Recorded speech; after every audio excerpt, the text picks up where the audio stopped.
Which businesses can you start in case you lose your job? Is what I want to talk about in this video. 5 businesses you can start in case you lose your job. And these businesses I'm going to discuss are reasonable businesses because they balance capital requirement, appreciating that when you lose your job, you don't have lots of money for you to even splash in starting on a big business, right? So I'm going to talk about the business you can start with manageable capital, and also those kind of businesses even which you can start from home and then be able to scale up for you to be able to grow your business.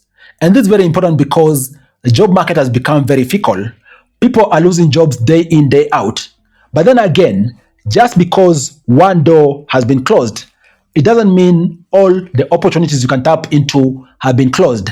That is why you could look to start any of these businesses and be able to make money. In case you are new here, my name is Afagza Sifuna. I am a finance expert and qualified accountant making videos about investing and making money each and every day. In case these are kind of topics which you like, down there is a button called subscribe. Click the button for you to be able to subscribe to my channel so that you don't miss the amazing videos I bring you each and every day. And while you still at it, drop a like on this video. Having said that, what is the first business idea? The first business idea I want us to talk about is the idea of consulting or freelancing business. As I talk about these business ideas, I'm going to be covering what the business entails, why it fits after losing employment, what you need to start, possible returns, and also any risks and mitigations, right? I'm going to talk about all those across each of these ideas. So the first idea of consultancy or freelance business. Guys, this is basically you selling your skills. And the best way to start is that you don't need to think out of the blues. Chances are you are already a professional, okay? So you have the best skills. Think about capitalizing on those skills to be able to do consultancies in case you already have networks, or even so, establish networks to assist you do consultancies. And in case you are passionate about maybe a different area, you could also think about upskilling and then being able to do consultancies, right? Why this particular kind of business fits after you losing your job is because you already have the skills, and secondly, it requires very little capital. The capital needed to start is mainly your brain, okay? And for this, all you need is a laptop and internet and professional profile or portfolio and a way to find clients. With that, you'll be ready to start. Possible return. This is an amazing one because even, for example, you having 2 clients each and every month is going to mean you will be making even upwards of 30,000 Kenya shillings with each of the clients monthly. So think about it. If you have 2 clients, you'll be making about 60 Gs plus each and every month. So what if you have 4 clients? You can easily surpass 100,000 Kenya shillings each and every month, okay? And of course, experienced consultants can even earn way, way more compared to this entry rate which I'm talking to you about. The risks for this is that it's difficult to find your first clients, but then the mitigation for that is you can start with your existing professional network, okay, and offer a clearly defined service rather than you can do anything. You can specify what you can do and then reach out to your network. That will be amazed as to how you can actually get opportunities, okay? And then the second business is a food business, right? Guys, you never go wrong with food business. Food business is the kind of business which is tapping into the basic of appetites. And if you can tap into the basic of needs or appetites, you're going to be in business. And by the way, you can sell food with consistency and continue increasing based on daily demand for you to be able to also turn in a profit. Why it fits after losing your employment is because food is a recurring need, okay? And it has the potential of creating repeat customers. If you get a customer who's satisfied, chances are they're going to come back, okay? And also, you can start from even home before you even think about setting up a costly shop. You can start with home deliveries and then grow over time. So it perfectly fits in case you've lost your job. What do you need to start? You need to know how to cook, okay? You need to have cooking equipment and initial ingredients, of which chances are at small scale, you already have this at home. And then you also need to have packaging materials and of course, necessary permits where applicable for you to be able to get into this business. And by the way, starting this business is going to be very cheap for you because we're talking about you just investing even initially 30K to 50K, you'll be able to start this business of you preparing food and selling food, simply food business. Just assuming you prepare and sell 50 meals each and every day, each of the meal going at about 250 Kenya shillings, that tells you each and every day you'll be making upwards of 12,000 Kenya shillings. Assuming you're working each and every day of the month, that tells you you'll be able to make upwards of 320,000 Kenya shillings. Of course, that's revenue before you remove any expenses. But even with that, it tells you, assuming you keep your expenses very lean, chances are you'll be able to remain with upwards of 100K each and every month. Of course, when it comes to risk and mitigations, risk for this that food spoilage is a real thing.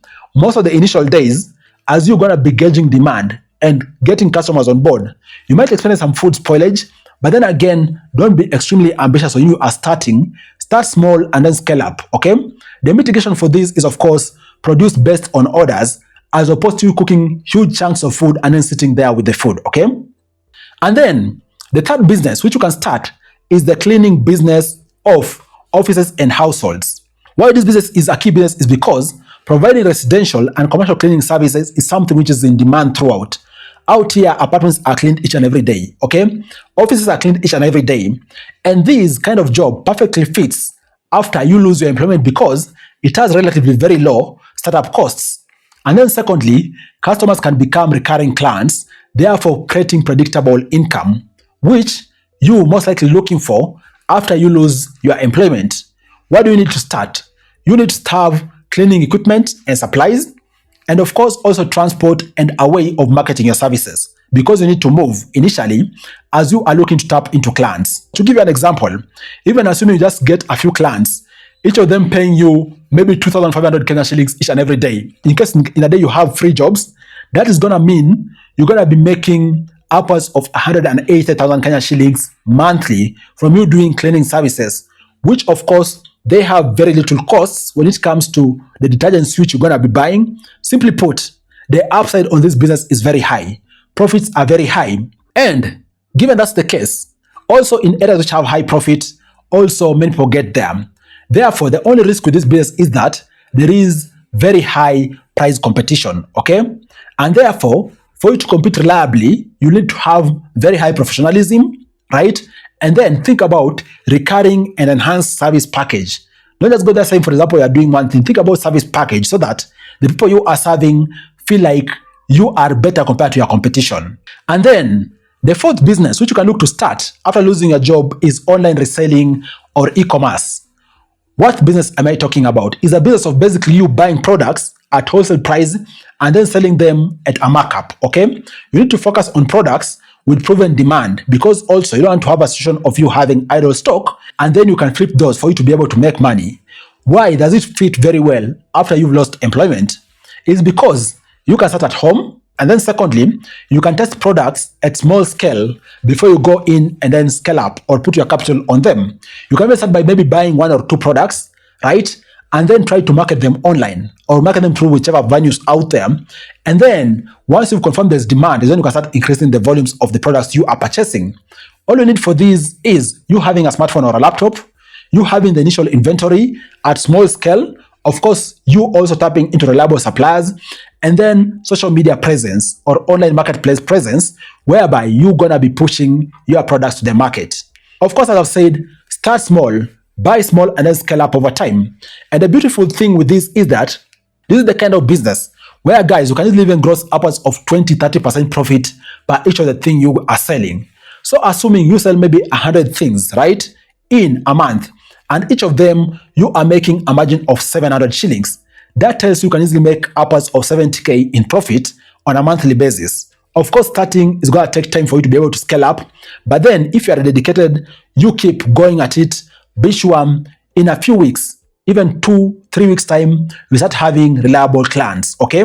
The risk for this is, of course, getting stuck with unsold inventory. That's why the mitigation for it is test demand first before scaling up, okay? And then the fifth business which you can start is digital services business. What do I mean? I'm talking about you tapping into providing digital services to individuals and businesses.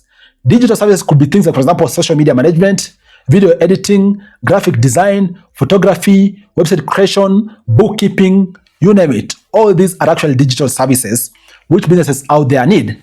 So This is the kind of business which fits perfectly after you lost a job because businesses are increasingly needing those services. And secondly, you can sell your skills to multiple clients instead of depending on one particular employer. Because you have your skills, you have your solutions, you can sell it to multiple clients at once. What you need for you to start this, of course, is a laptop or phone and relevant software or equipment which can assist you be able to render a specific service. And secondly, you're going to need a portfolio showcasing what you can do to your clients because out here, people believe after they see. So have a portfolio which you can utilize to showcase what you can do and then go out there and look for clients. To give you an example, in case you have a monthly retainer agreement, simply put, a monthly payment instead of daily payment, and even you have 5 clients, each of them may be paying you 20K each and every month, you're going to easily start by hitting 100,000 Kenya shillings monthly just because you are working with just 5 clients. Now think about it. The point where you're going to reach and then start doing automation and even increasing your clients base, you're going to be in very big money. Of course, talking about big money, the risk for this is that you relying on 1 or 2 clients at start is going to be the most realistic thing to start with, but then again, it's going to be risky. That's why the mitigation for this is that as soon as you start, think about building multiple recurring clients, okay? So that in case maybe one of the clients fail you, others are also in the pipeline, continue to support you on your business. Guys, those are 5 businesses which you can start in case you lose your job because they have low entry or low capital requirement, and then you're going to be able to scale up because you're going to build clients one at a time and invest your time in growing your business as opposed to relying on employment despite you losing your employment. What do you think about these ideas? Have you lost your employment recently? What have you done for you to be able to get back to your feet? Comment down below. Let's continue discussing. Cheers, guys, and you all stay safe.